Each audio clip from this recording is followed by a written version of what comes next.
April 18th, 1942. 16 B-25 bombers launched from the deck of the USS Hornet, situated deep in enemy-controlled waters. Their destination? Japan.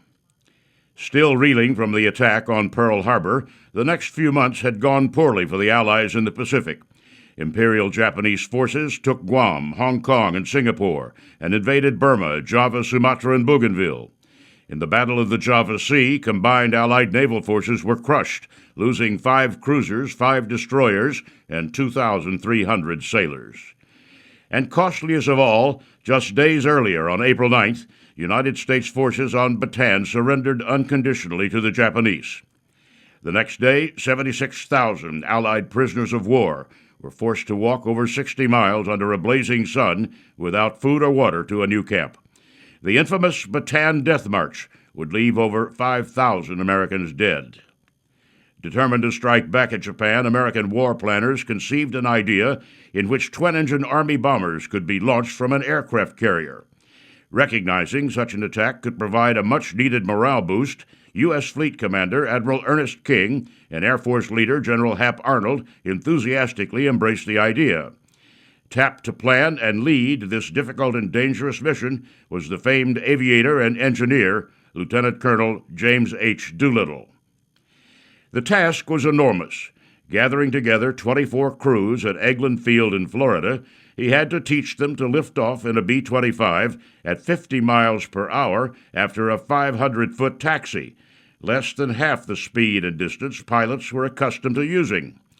In order to lighten their loads, the bombers were stripped of all unnecessary equipment, while extra fuel capacity was installed.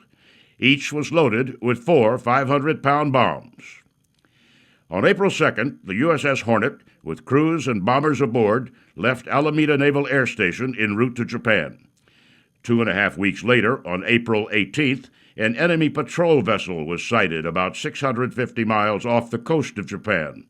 The vessel was quickly sunk, but not before sending a radio warning to Japan.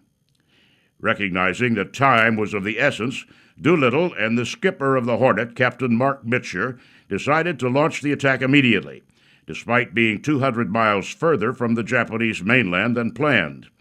The already dangerous mission now faced an alerted Japan, poor weather, a longer trip that would tax already perilously limited fuel supplies, and an estimated arrival time during the middle of the day, a much easier time for Japanese fighters to attack the B-25s. After a successful launch, all 16 planes proceeded directly to their targets, military targets in the cities of Yokohama, Kobe, Osaka, and Tokyo. In spite of anti-aircraft fire and Japanese fighters, all 16 planes successfully reached their targets. Clear of Japanese resistance, the new fear was making it to friendly territory before running out of fuel. 15 of the planes raced toward the coast of China, while the 16th flew toward Russia, where, upon landing, the crew was interned for several months. The other 15 crews were forced to bail out or crash land off the coast of China or over its coastal mountains. 1 crew member was killed bailing out, while 2 more died while swimming ashore. 8, including then Second Lieutenant Robert Hite, were captured and subsequently starved and tortured by the Japanese.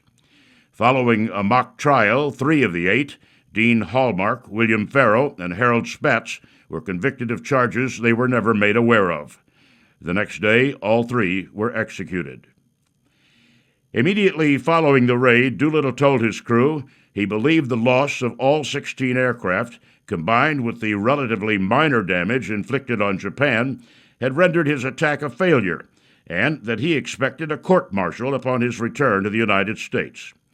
Instead, the raid provided a tremendous morale boost to a country that was in desperate need of good news. At the same time, Doolittle's attack struck fear into the Japanese command, which recalled fighter units back home to defend against further raids, a strategic shift that would have huge consequences at the next turning point of the war, the Battle of Midway. For his actions, Jimmy Doolittle was awarded the Medal of Honor and promoted to Brigadier General, while each of the raiders received the Distinguished Flying Cross.